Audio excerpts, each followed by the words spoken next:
Salam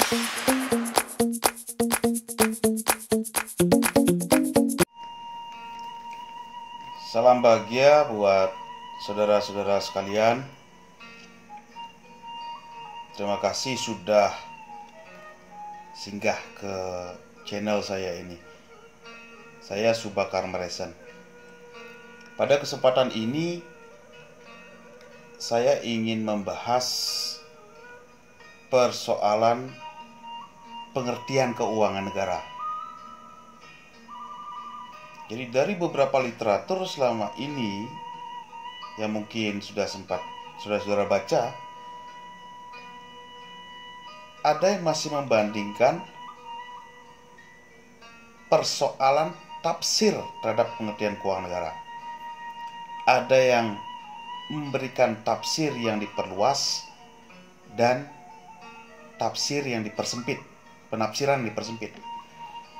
Sehingga ini memberikan implikasi terhadap pengaturan keuangan negara yang ada di Indonesia saat ini. Jika kita menyimak dan memperhatikan pengertian keuangan negara berdasarkan Undang-Undang Dasar 1945, sebelum dan sesudah perubahan atau amandemen ketiga, terdapat dualisme pengertian keuangan negara. Jadi pengertian keuangan negara dalam arti yang luas dan dalam arti yang sempit. Dalam arti yang luas, dengan pendekatan terhadap tanggung jawab pemeriksaan keuangan negara oleh BPK, Badan Pemeriksa Keuangan, jika diperhatikan pada pasal 23 Undang-Undang Dasar 1945 ayat 1, anggaran pendapatan belanja ditetapkan tiap-tiap tahun dengan undang-undang. Apabila Dewan Perwakilan Rakyat tidak menyetujui anggaran yang diusulkan pemerintah, maka pemerintah menjalankan anggaran tahun lalu. Nah, itu coba disimak baik-baik. Kemudian kalau kita perhatikan lagi di ayat 5, untuk pemeriksaan pengelolaan dan tanggung jawab tentang keuangan negara, diadakan suatu badan pemeriksa keuangan negara yang peraturannya ditetapkan dengan undang-undang. Hasil pemeriksaan itu diberitahukan kepada Dewan Perwakilan Rakyat. Nah, itu penafsiran yang diperluas, yang selama ini jika saya tidak ingin memperdebatkan, tetapi ada logika yang dapat diperhatikan, atau ada pandangan-pandangan dapat diperhatikan. Jadi argumentasi pandangan-pandangan yang menggunakan penafsiran yang luas, keuangan negara tidak saja mengenai pelaksanaan APBN, tetapi meliputi juga APBD, keuangan unit-unit usaha negara, dan pada hakikatnya pelaksanaan kegiatan yang di dalamnya secara langsung dan tidak langsung terkait keuangan negara. Jadi, pengertian keuangan negara diartikan secara luas jika didasarkan pada objek pemeriksaan dan pengawasan keuangan negara, yakni APBN, APBD, meliputi juga BUMN, BUMD. Bagaimana? Nah, sekarang kita perhatikan bagaimana pengertian atau tafsir dalam arti sempit.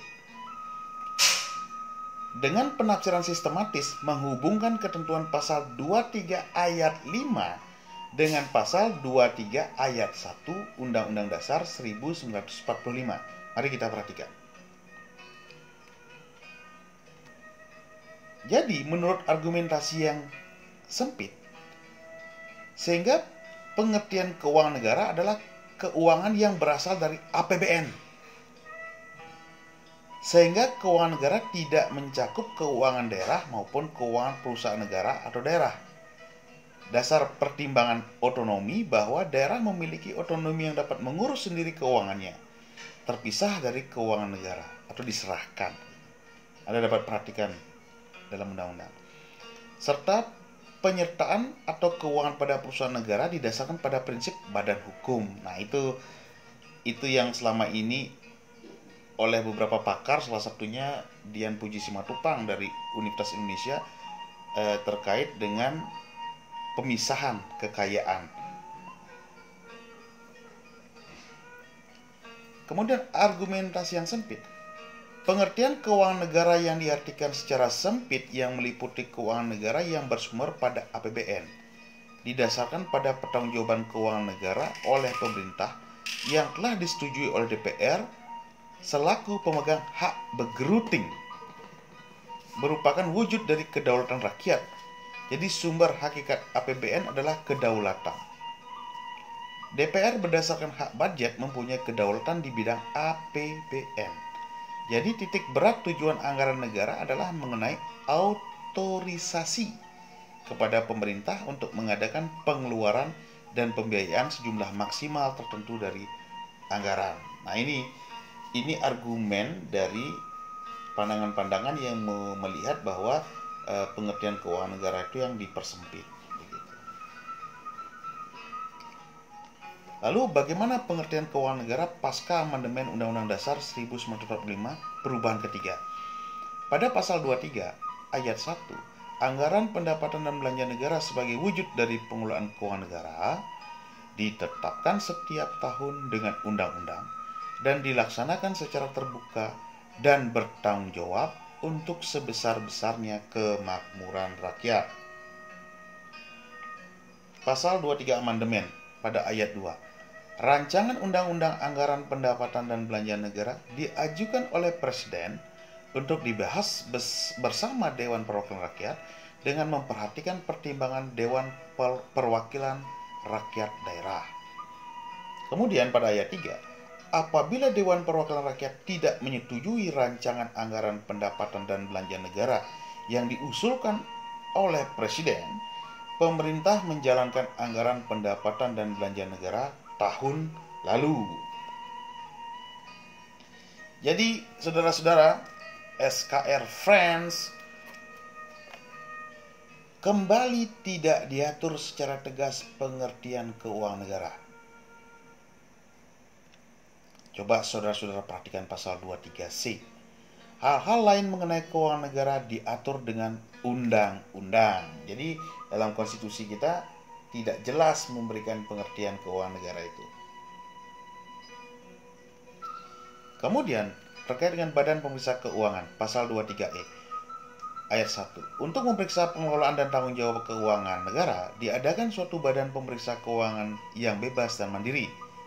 Ayat 2. Hasil pemeriksaan keuangan negara diserahkan kepada Dewan Perwakilan Rakyat, Dewan Perwakilan Daerah, dan Dewan Perwakilan Rakyat Daerah sesuai dengan kewenangannya.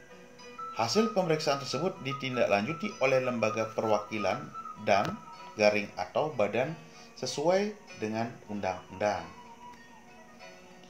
Jadi saudara-saudara, dapat saya simpulkan pasca amandemen Undang-Undang Dasar 1945 perubahan ketiga menganut pengertian keuangan negara yang diperluas, tidak hanya terbatas pada APBN tetapi juga APBD. Oleh karena itu, hasil pemeriksaan keuangan negara oleh BPK diserahkan kepada DPR, DPD, dan DPRD sesuai dengan kewenangannya. Hasilnya, semua produk hukum turunannya memberikan definisi keuangan negara yang diperluas. Baik saudara-saudara, demikian dulu pembahasan kita terkait dengan persoalan tafsir pengertian keuangan negara pada konstitusi. Ada yang memberikan pandangan yang diperluas, ada yang dipersempit. Mari kita diskusikan. Jadi saudara-saudara, jangan lupa saudara-saudara subscribe, like, dan tekan tombol lonceng. Jadi nanti saudara-saudara akan mendapatkan notifikasi jika saya akan melakukan update terkait dengan pembahasan di bidang keuangan negara. Baik, terima kasih atas perhatiannya. Semoga kebaikan datang dari segala penjuru. Terima kasih.